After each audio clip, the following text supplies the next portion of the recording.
하버드 로스쿨 졸업장을 손에 쥐고 제가 가장 먼저 찾아간 곳은 금이환영의 환호가 아니었습니다. 25년 전 제 어머니가 그 집 대문 앞에서 무릎 꿇고 빌던 그곳이었습니다. 제발 우리 애 좀 봐주십시오. 제발요. 어머니의 그 떨리는 목소리가 아직도 제 가슴 한복판에 대모처럼 박혀 있습니다. 그날 그 집 마님은 어머니를 내려다보며 이렇게 말했습니다. 당신네 같은 것들이 무슨 공부를 시켜. 섬에서 평생 고기나 잡고 살아야지. 그 말 한마디에 하늘이 무너지는 심정으로 서 있던 10살 소년이 바로 저였습니다. 여러분, 오늘 이 이야기가 여러분 가슴에도 닿았으면 좋겠습니다. 구독과 좋아요, 알림 설정은 이런 진심 어린 이야기를 더 많은 분들께 전할 수 있는 힘이 됩니다. 그럼 이야기를 계속하겠습니다. 저는 전라남도 여수 작은 섬마을에서 태어났습니다. 아버지는 고깃배를 몰았고 어머니는 미역을 따서 팔았습니다. 우리 집은 정말 가난했습니다. 비가 오면 천장에서 빗물이 똑똑 떨어지는 집, 겨울이면 이불 하나로 씻고 모두가 몸을 맞대고 자던 집. 하지만 그런 가난보다 더 서러웠던 건 사람들의 시선이었습니다. 마을 유지 집에 새참을 드리러 갔을 때였습니다. 어머니 손을 잡고 조심조심 대문 안으로 들어갔죠. 그런데 그 집 마님이 어머니를 보더니 코웃음을 치며 말했습니다. 아이고 비린내나. 현관으로 들어오지 말고 뒤로 돌아가요. 우리 집 마루가 더러워지잖아. 어머니는 아무 말도 못하고 고개를 숙였습니다. 저는 그때 어머니 등이 얼마나 작아 보이던지 10살짜리 아이 눈에도 피눈물이 났습니다. 그렇게 우리 가족은 섬 안에서 늘 가난한 것들이었습니다. 그런데 제게 단 한 분 다르게 봐주신 분이 계셨습니다. 섬 초등학교에 새로 부임하신 젊은 선생님. 키 크고 안경 쓰신 그분은 어느 날 제 공책을 보시더니 이렇게 말씀하셨습니다. 너 머리가 정말 좋구나. 너는 이 섬을 나갈 아이야. 그 한마디가 저를 살렸습니다. 선생님은 방과 후마다 저를 불러 따로 공부를 가르쳐 주셨습니다.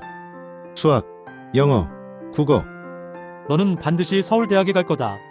그리고 세상을 바꿀 사람이 될 거야.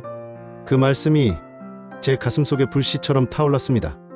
중학교를 졸업할 무렵 선생님께서 어머니, 아버지를 찾아오셨습니다. 이 아이를 꼭 서울로 보내야 합니다. 특목고에 보낼 수 있습니다. 장학금도 받을 수 있어요. 그런데 어머니가 울음을 터뜨리셨습니다. 선생님, 우리 같은 주제에 무슨 서울입니까? 거기 가서 애가 얼마나 고생을 하겠습니까? 아버지도 고개를 저으셨습니다. 우리 애는 착합니다. 공부 안 해도 됩니다. 여기서 고기 잡으며 살면 됩니다. 부모님은 나빠서가 아니었습니다. 자식이 세상에서 깨지고 다칠까봐 가슴이 찢어지도록 걱정하시던 겁니다. 저는 그날 밤 어머니 앞에 무릎 꿇고 빌었습니다. 엄마, 나 한 번만 믿어주세요. 나 꼭 성공해서 엄마 아빠 얼굴 들고 다니게 해드릴게요. 제발요. 어머니는 한참을 우시다가 떨리는 손으로 제 머리를 쓰다듬으셨습니다. 그래, 우리 아들 엄마가 믿는다. 그렇게 저는 섬을 떠났습니다. 고등학교 3년 동안 저는 미친 듯이 공부했습니다. 새벽 4시에 일어나 도서관으로 달려갔고 밤 12시가 넘어 기숙사로 돌아왔습니다. 그리고 서울대학교 법학과에 합격했습니다. 하지만 진짜 운명은 그 다음에 찾아왔습니다. 대학 3학년 때 은사님께서 다시 연락을 주셨습니다. 너 미국 유학 가볼 생각 없니? 하버드 로스쿨 장학생 프로그램이 있어. 하버드라는 이름은 제게 너무 먼 세상이었습니다. 하지만 은사님은 제 손을 꼭 잡으며 말씀하셨습니다. 너는 할 수 있어. 너는 이미 증명했잖아. 24살 저는 미국 보스턴 땅을 밟았습니다. 하지만 현실은 꿈과 달랐습니다. 영어는 들리지 않았고 사람들은 저를 무시했습니다. Asian, you don't belong here. 어느 식당에서 아르바이트를 하던 날 손님 하나가 접시를 제 발밑에 던지며 말했습니다. 다시 가져와. 너희 나라로 돌아가. 그 순간 머릿속이 하얘졌습니다. 25년 전 그 마님의 목소리가 귓가에 울렸습니다. 비린내 나. 뒤로 돌아가요. 똑같았습니다. 어머니가 섬에서 당했던 그 비린내 취급이 지구 반대편 미국까지 따라온 것 같았습니다. 그날 밤 저는 기숙사 침대에 누워 천장을 바라봤습니다. 눈물이 흘렀습니다. 엄마가 그때 얼마나 서러웠을까? 그리고 자다가도 벌떡 일어났습니다. 악몽이었습니다. 꿈속에서 어머니가 또다시 그 대문 앞에서 무릎 꿇고 있었고 저는 아무것도 할 수 없이 지켜보고만 있었습니다. 안 돼. 절대 안 돼. 저는 이를 악물었습니다. 절대 무릎 꿇지 않는다. 어머니가 당한 그 수모를 절대 받아들이지 않는다. 그 도끼 하나로 저는 버텼습니다. 낮에는 접시를 닦고 밤에는 도서관에서 코피 쏟으며 공부했습니다. 하루에 서너 시간밖에 못 잤습니다. 어떤 날은 너무 배가 고파서 도서관 화장실에서 몰래 라면을 끓여 먹기도 했습니다. 그러다 어느 날 거울을 보니 제 눈이 핏발로 가득했습니다. 나는 여수의 아들이다. 어머니의 아들이다. 나는 포기할 수 없다. 공부할 때마다, 차별받을 때마다 저는 어머니의 그 작아진 등을 떠올렸습니다. 그 비린내라는 말을 떠올렸습니다. 그리고 그때마다 분노가 아니라 오히려 힘이 쏟았습니다. 나는 증명할 거야. 가난이 사람의 가치를 결정하지 않는다는 걸. 태어난 곳이 인생을 결정하지 않는다는 걸. 1학년이 끝날 무렵 성적표를 받았습니다. 전체 수석. 교수님이 저를 보셨습니다. 당신 정말 대단한 학생이군요. 앞으로 큰 변호사가 될 겁니다. 그 순간 제 눈에서 눈물이 주르륵 흘렀습니다. 어머니, 제가 해냈어요. 여기서도 제가 이겼어요. 2학년, 3학년도 마찬가지였습니다. 저는 단 한 번도 1등을 놓치지 않았습니다. 왜냐하면 매 순간 어머니의 그날이 저를 밀어붙였기 때문입니다. 그리고 드디어 졸업식 날 하버드 로스쿨 졸업장을 손에 쥔 순간 저는 하늘을 바라보며 중얼거렸습니다. 엄마, 아빠, 이제 제가 보답할 차례예요. 이제 더 이상 아무도 우리 가족을 비린내 난다고 하지 못하게 만들 거예요. 졸업 후 저는 뉴욕의 대형 로펌에 스카우트 되었습니다. 5년 만에 파트너 변호사가 되었고 제 이름은 업계에서 알아주는 이름이 되었습니다. 하지만 저는 단 하루도 고향을 잊은 적이 없었습니다. 35살이 되던 해 겨울 저는 비행기 표를 끊었습니다. 섬에 도착했을 때 모든 게 그대로였습니다. 낡은 부두, 짠바다 냄새, 그리고 그 집.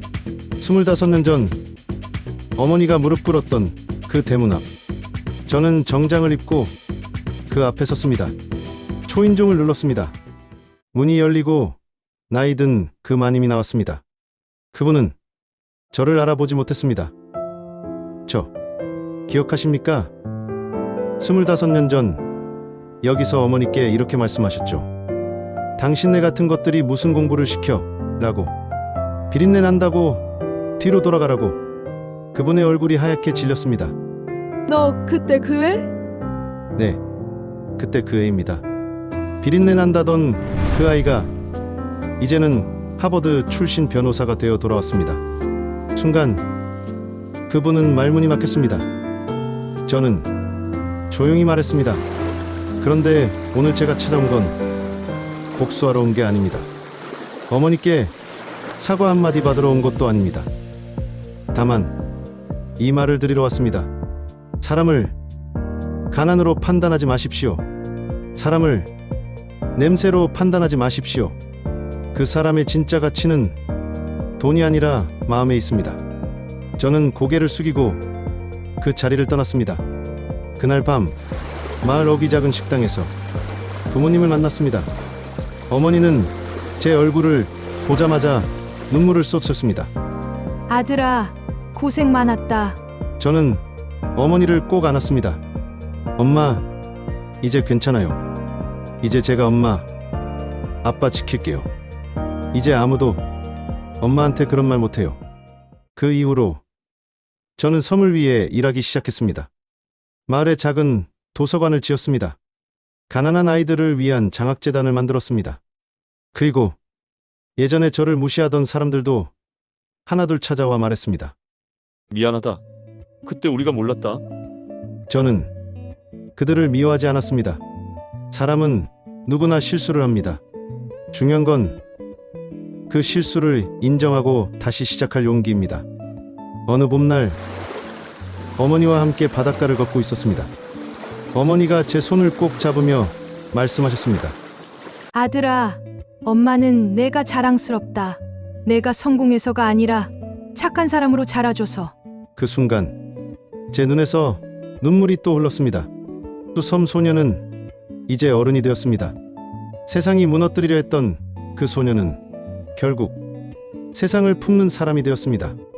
당신이 지금 어디에 있든 어떤 상황에 있든 포기하지 마십시오. 당신 안에는 세상을 바꿀 힘이 있습니다. 감사합니다.